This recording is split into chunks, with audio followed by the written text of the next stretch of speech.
Hi, everyone. Welcome to episode 41 of TechCasteros podcast. Today's guest is Mr. Joey Princz, the chief wrecker from WreckingBall, CEO of WreckingBall. Welcome, Joey. Nice to have you. Great to be here, Alfonso. Long time coming, man. So happy to have Yeah. this chat with you guys. Yeah, we should have done this way before. Seriously. But, finally we're talking and it's great to have you. Um, Joey, tell us a little bit about yourself. People that are listening. All right. Chief Wrecker and Wrecking Ball. So I personally am a son of the Mad Men generation. So if you've seen the show Mad Men, that's the Mhm. world I grew up in, telling stories for TV commercials in 30 seconds. And if you could have somebody take an action on something in 30 seconds back then, that was the most powerful thing in the world. Now we're 6 seconds, right? 6 seconds, something happens, maybe 6, 7. Can't believe I just said that. Yeah. Anyway, You want to say so that. yeah. Um, so over time, as technology progressed, I left the broadcast world and got into digital with Flash in the late '90s, early 2000s, and thought, wow, a two-way medium to speak with people. This is going to change everything. Hmm. Having the knowledge of TV broadcast, how to make commercials, and the technology behind it, and the creativity of the craft, it was a natural progression to get to the web. The same thing. We also had a knack for putting video on the web, which we started doing as early as 1997. So we've been in the broadband space, the video space, the creative space, for over 30 years. Over the years, we opened up Wrecking Ball. It started off more as a design agency, working with CMOs and the creative people at various global brands. And they, as marketers, have crazy ideas.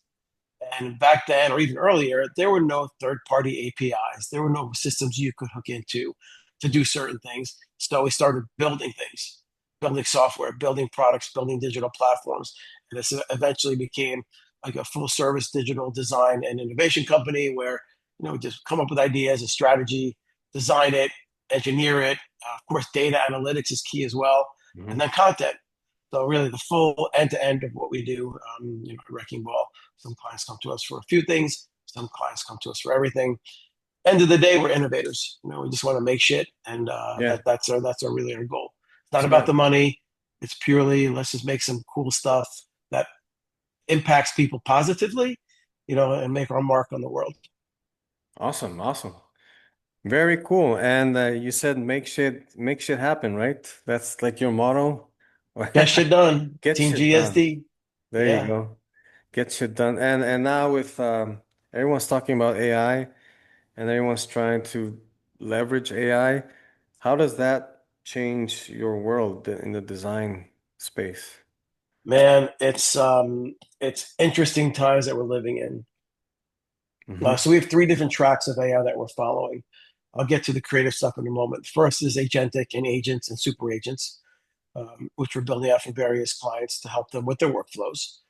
The second one is around AI, kind of like agents as well, but more so for data analyzation, right? Taking mass amounts of documents, information, extracting to implement like natural language search and natural language chat, Hmm. like ChatGPT, if you will, on private data sets, or automate a lot of these items as well with big amounts of data. All of them are very, very exciting from the geeky side that we Yeah. have, right? From the creative side, the Gen AI tools for content creation are absolutely insane. And the race of these different companies coming to market or updating weekly or every other week, every 3 weeks, it's overwhelming even for the team here that's in it every day for 10, 12, 14, 18, 20 hours a day some days. Hmm. Can't keep up with the amount of change that we're seeing positively on how we Yeah. can do the craft and execute ideas. So, you can have an idea at 3 in the morning, Hmm. wake up, and by noon have something created visually. Images are one thing, but it's the video side that's more complicated. So it's enabling us and our clients to experiment and do things really never that could be done before at scale in a speed that is just, it's literally incomprehensible still, even though we've been doing this about a year now. The damage, it's definitely taking a damage on the industry as well, the Hmm. toll, human capital, where we come up with a concept no longer. Now, it's not for everything. There are a lot of hybrid models where it's live production is still done for long form stuff. So a lot Mhm. of the Gen AI stuff, unless you have mass budgets, it's more short form. 6 seconds, 10 seconds, 30 seconds, 1 minute, 2 minutes, maybe 5 minutes. Anything longer than that for the average company, it's not going to be done in Gen AI today, in 2026. Mhm. Unfortunately, the damage that we are seeing are in areas like talent scouting, camera people, makeup artists, gaffers, location scouts, even talent, Mhm. where we can create a lot of these items in AI. And it's shifting the paradigm from the control, from not the control, but more so shifting the paradigm from the creative process where you're hands on with physically having to do something more so into the prompting, which then takes it even earlier a step back to what's the idea we want to create. So now Right. that we can create virtually almost anything, it may Mhm. not be perfect how it comes out, depending on the different type of content engines that are creating things. Um, it changes the paradigm into what is it that you're trying to tell? What's the story? What's the Right. imagery? How far can you push it? What's the craziest ideas that you have? And see how far it could go. Now, you could use something simple like Grok and consumer-based app on your phone, and you could be at a hockey game and take a snapshot of one of your friends at a hockey game and animate it and say, "Hey, have this person open their mouth and have hockey pucks come out." And in Yeah. 6 seconds, Yeah. you'll have hockey pucks come out of their mouth. Production ready? No. Gimmicky for social media stuff for brands? Absolutely. Right. We're on the other side. You can have fully polished pieces that we're doing right now for some clients that are airing on television, and it takes time. The biggest thing that people don't understand is that the process is not perfect. It's not just a push of a button. Right. Yeah. It's trial and error, and there are so many different models or workflows to go through to try to get the shot the way that you want it to look as the creative artist. Like what I have in my head, a certain camera angle, certain lighting, Yeah. certain type of a lens on certain cameras, how they shoot, the filters, etc. So Mhm. it's changing the process more to prompting than it is the actual physical hands-on. Right. And then you have all that prior experience designing and, creating visuals and coming up with cool stuff. And that helps you to like guide the AI to do what you ex are expecting it to do, right? Like, are there still any like gaps that you find that with AI that you still need to? Yeah, so the biggest gap, well, the process again is still the same. So we start with a concept or idea, create a Mhm. storyboard, right? Mhm. The storyboards now, years ago they were hand drawn. Now, even 2, 3 years ago with Midjourney, you could start to create storyboards using AI, just the storyboard portion of it, and it was rudimentary. Today, in whether you're using like Higgsfield or Flora or even Firefly Studio, you can start doing layouts and your storyboards right within a lot of these AI apps for workflow. From there, then you can trigger different models of video to start to be created along the way. So the process is the same as far as the ideation, the storyboard to creativity. What is different?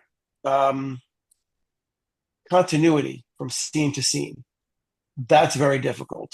So you have a person, one, two, three in one shot. Let's say it's an office scene, and you're looking head on at people having a conversation, and then you want to go to do a reverse shot or a side shot. It's difficult to get that continuity for the lighting, for the clothing that they might be wearing, for Mhm. the facial expressions from scene to scene. So that's where, and that's again today as a 2026. By the end of the year, it might be easier, it might be better.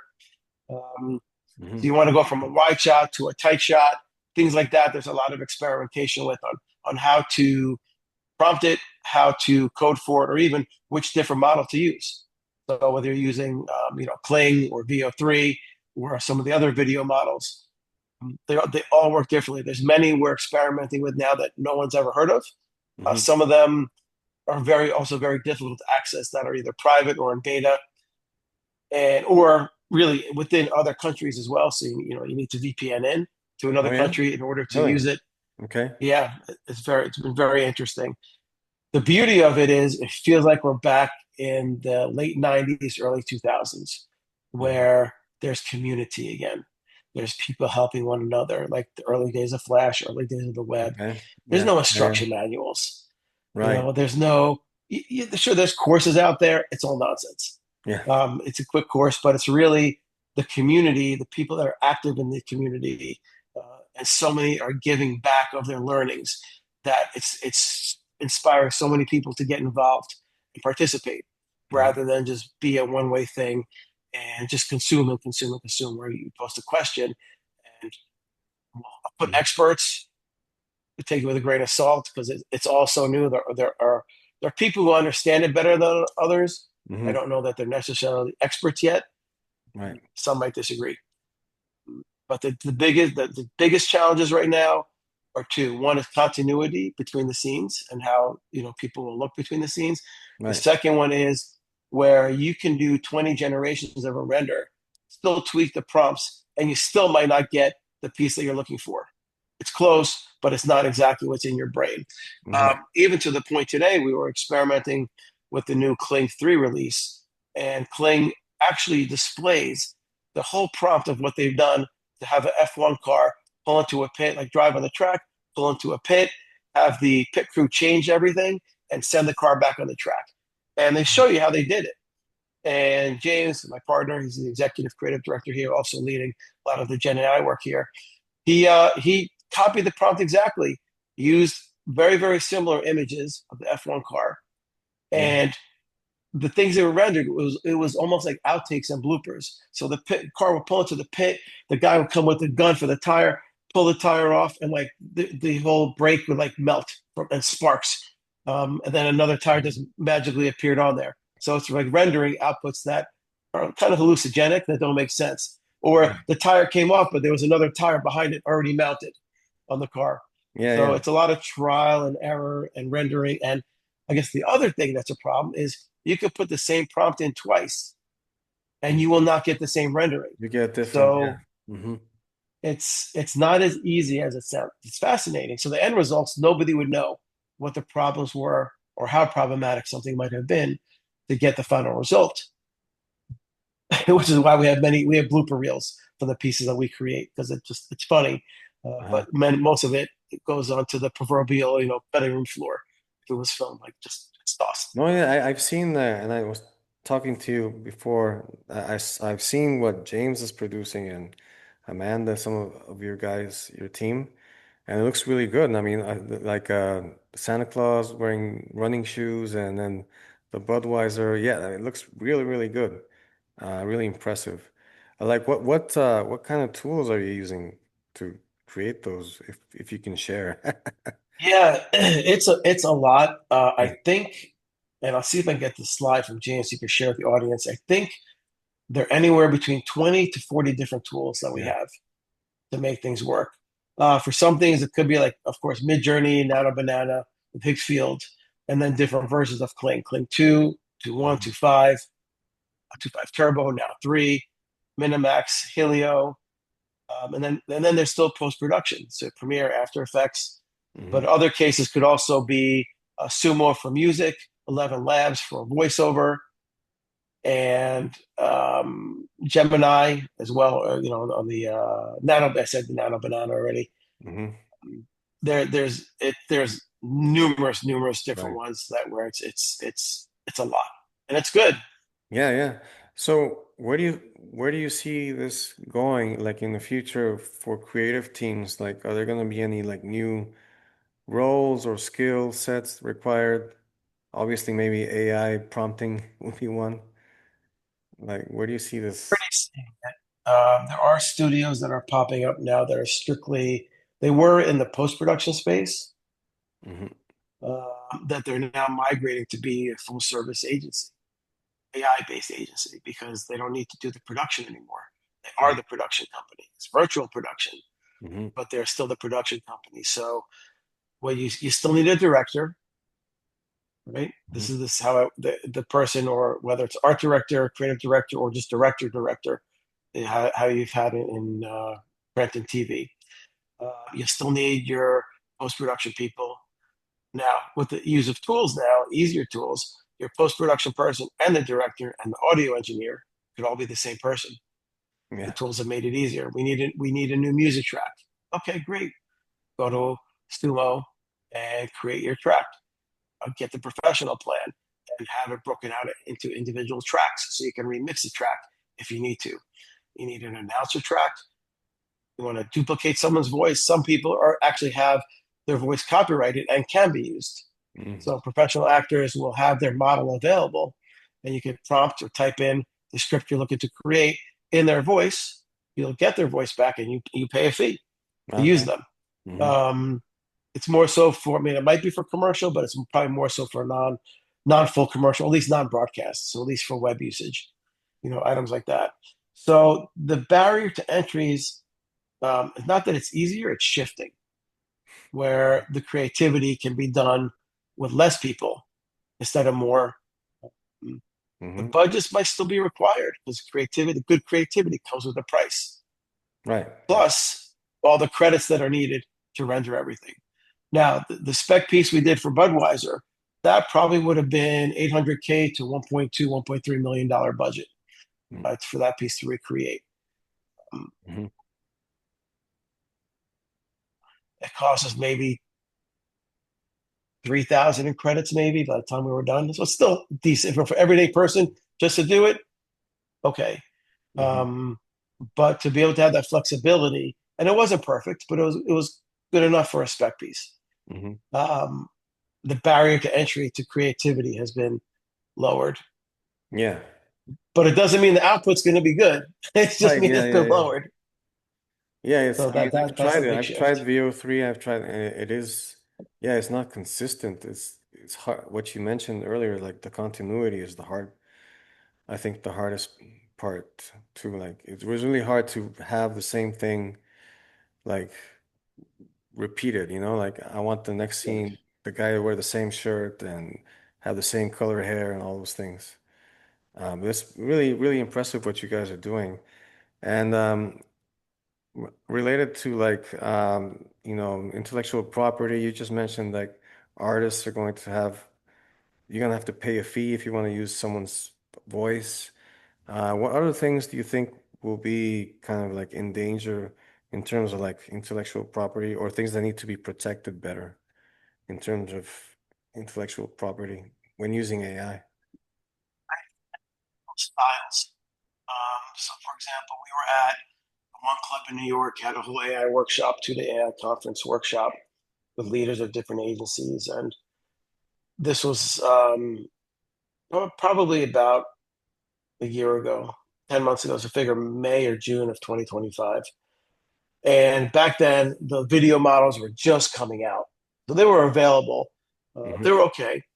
And one of the things they had was almost like a creative jam between some of the people who were very, very skilled, the experts at that time, on what was available to create a certain piece in a certain style and a certain tone.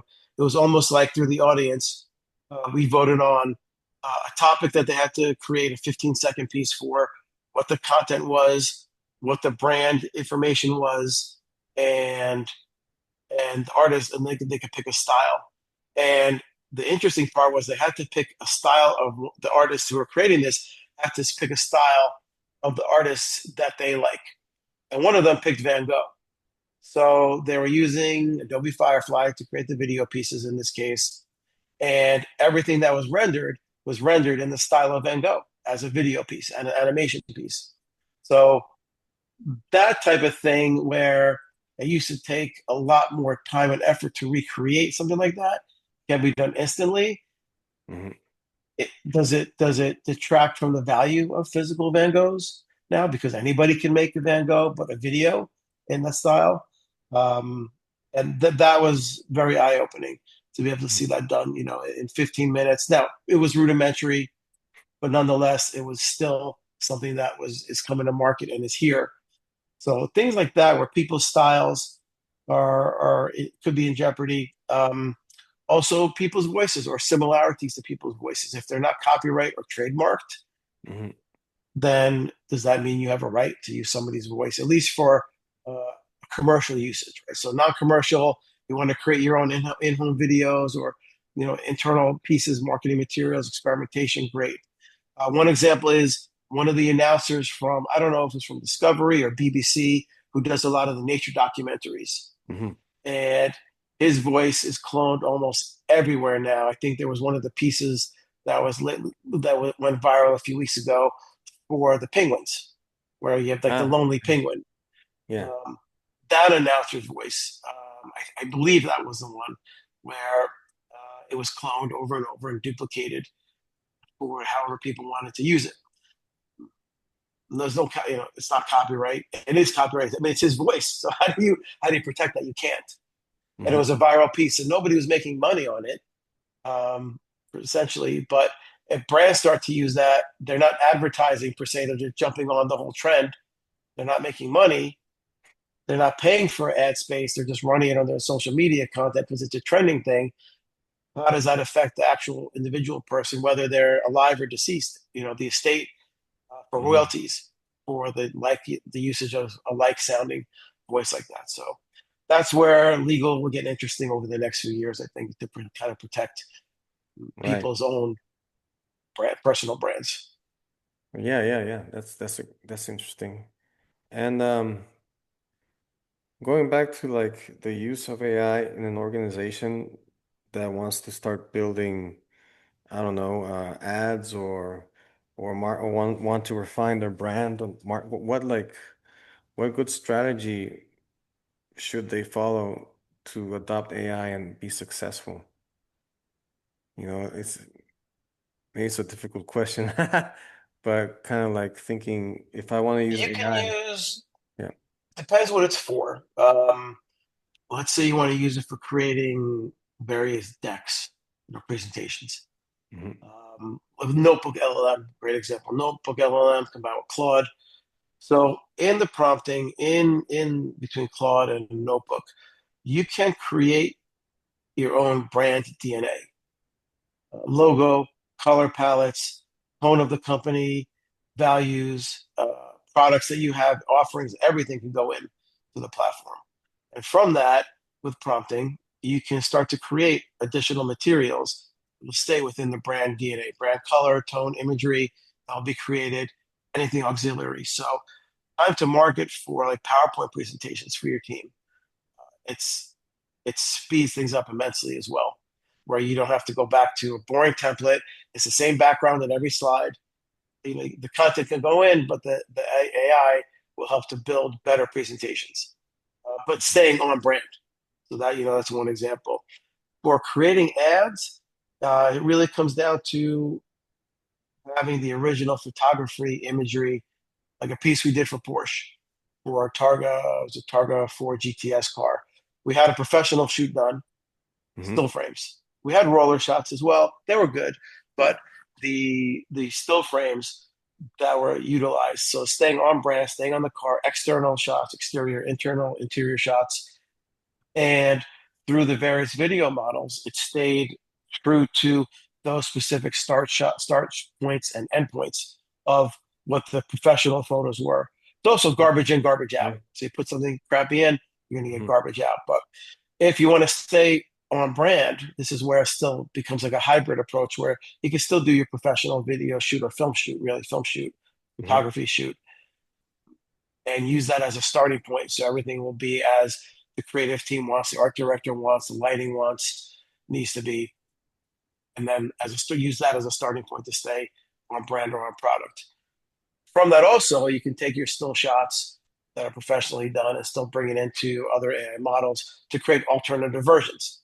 But the essence of the DNA starts with the beginning of something that the brand or the company or the specific product owners had the vision in their head to start with.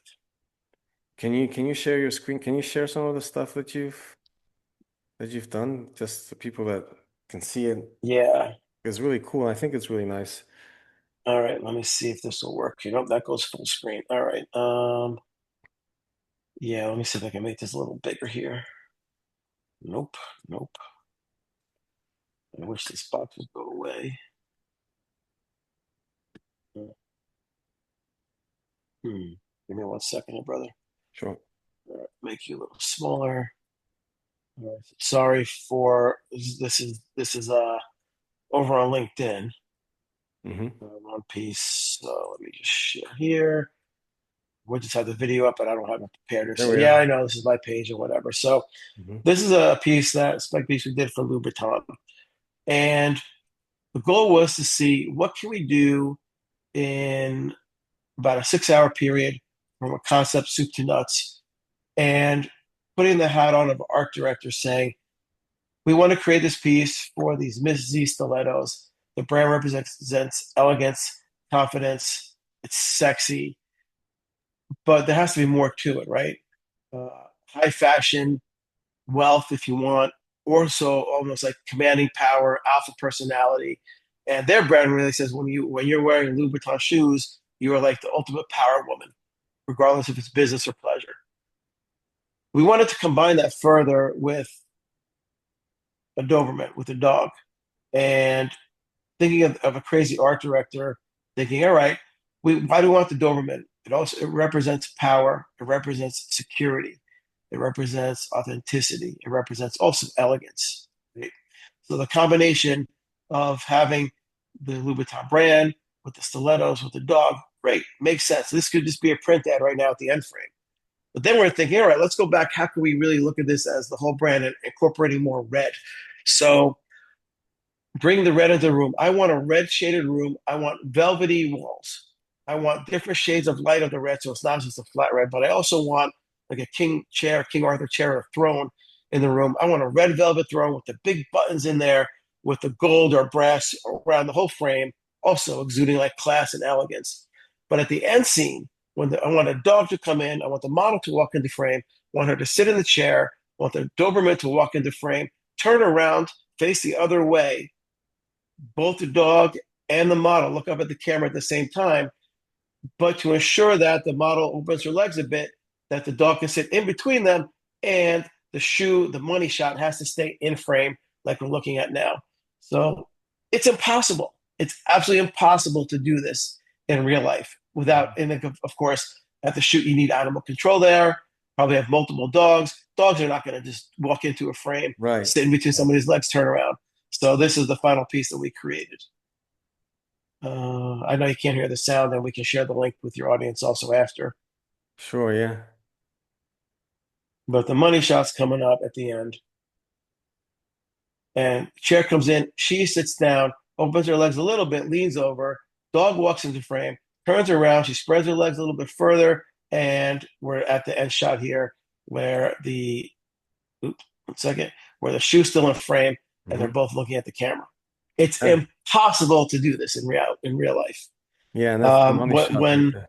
Hmm. when we rendered this over and over, I couldn't believe what James did. I'm like, I can't actually believe it worked. And the camera's also panning. It's not just like a still shot there. The camera's panning down, Yeah. and there's movement. So it was a crazy, crazy piece, It's really, really um, cool. And and pulled then off. it's amazing. And it's all AI, right? I mean, this is AI It's generated. all AI. Yeah. No animals or humans were hurt in this piece. No one was harmed. Yeah. No one was harmed. While I got you, also, I know we talked about the Porsche piece before with professional photography. Let me Yeah. get to this here. So on this one also, so this is from a all still shots that were done Yep. for a local performance shop, Hmm. and all of the crane shots, the roller shots, what could be considered drone shots as well. All the movement, it's all fake. Everything is fake. We only fed in the beginning frames and multiple frames of the car and a lot of prompting to be able to get this to be built with movement and motion. Let me start the beginning one more time, Yeah. Looks and very we'll share nice. this link as well. So, to do something like this, a good low to mid 6 figure budget to shoot it professionally with all this motion in here.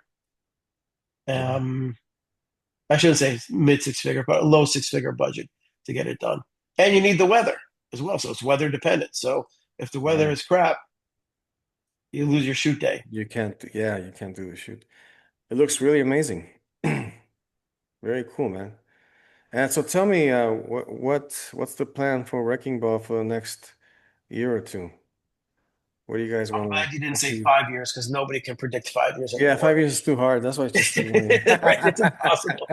Yeah. So, the plan is we're just going to keep making cool shit, Mhm. push out, grow the teams that understand prompting, that understand agentic and super agent development, that understand data analytics, the three different pillars with the usage of AI.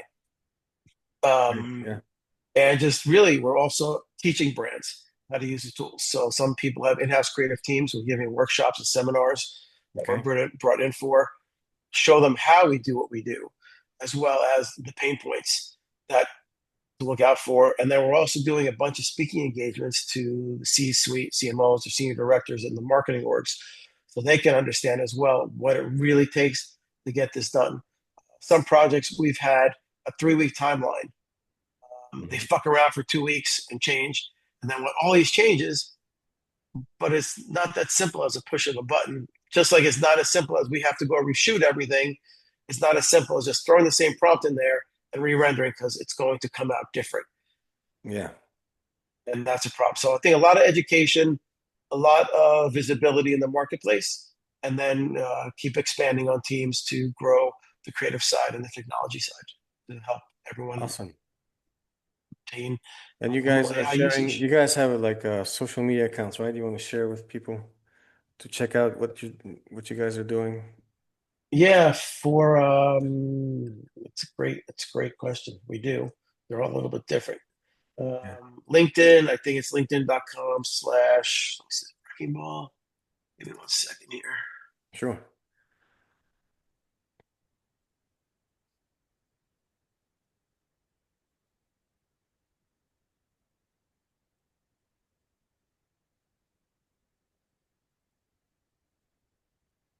Most of our stuff we put it up is on LinkedIn.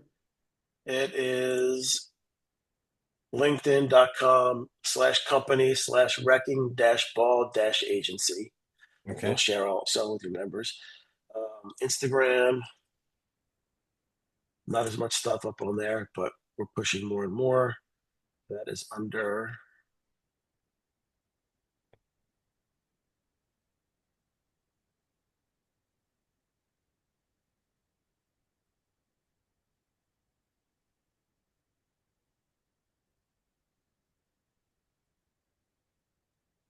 I think we lost your audio. Oh, there you are. Yes, Instagram is instagram.com/wreckingballmedia. Wrecking Ball Media. Okay, cool. Well, Yeah. yeah, maybe you can. Actually, got some cool pieces on here also. I completely forgot about. Oh, yeah. Here, let me share one more here quick. Sure. This, yeah, you'll see this on our Insta. This is a piece that James did called Drift, and it's essentially like a trailer for what could be a movie about cars that are drifting, drift racing. Mm-hmm. And to be able to create these types of scenes in a matter of a few days is something that, again, that could not be done before. Let And me that let it really play looks again. like James at the end. Is that James? Yes, it is. It's his online persona, yes, in the Yeah, car as that's well. Um, but creating all these shots just by prompting the flames, the leaves, like the slow motion shot coming up here, these leaves, car flipping, but this next shot here, hold on, after this turn, this one here, like the leaves of slow motion. Um, you wanted to shoot that in real life, that would be yeah, yeah. thousands and thousands of dollars. So people knock it like, oh, well, it's just another AI garbage. And we're looking at it. Well, we had an idea, wanted to create this normally, but we don't have the money or budget or location or cars or the shitty weather to be able to create something like this, nor the amount of damage that's causing when cars are flipping, Yeah. plus permits, plus closing the road, plus God forbid there's an accident because it's very, very wet as they're Right, coming and around this some of these tight turns. and there's four cars drifting, one right next to each other. So in real life, to pull that off, Yeah. I don't think it's I yeah, mean, it's they do it on the crazy. racetrack. But yeah, let me Right. get to Yeah. that scene here. Yeah, let's get to that scene because that was a great piece as well. That render that took a bunch of renders to do. Oops, not this one. Coming up. Yeah, This one here. that's the Yeah. one. Yeah. Oh man, I missed it. Oh, you get the idea. Yeah, yeah, no, Uh, yeah. so yeah, there's more of this on our Insta page.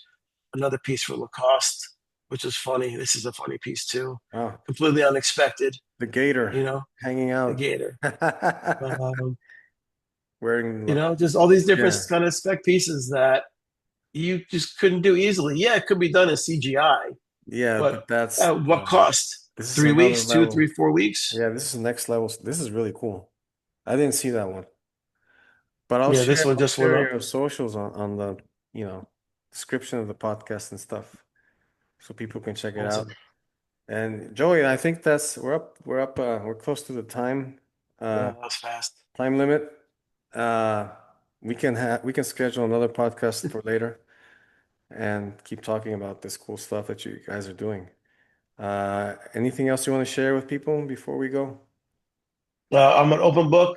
If you want to give anybody wants my information, jprince at getrect.com, JPRINCZ with Charlie Zebra at GetRect. Happy to answer questions or hit me up on LinkedIn. All right. Whatever you need, Alfonso, for you and your fans, happy to help. All right, man. Well, I am your fan. I'm a Wrecking Ball fan, and this is really cool stuff. Thanks a lot for hopping on and have a nice rest of your day, man. We'll keep talking. All right. Cheers. Thanks. Bye bye.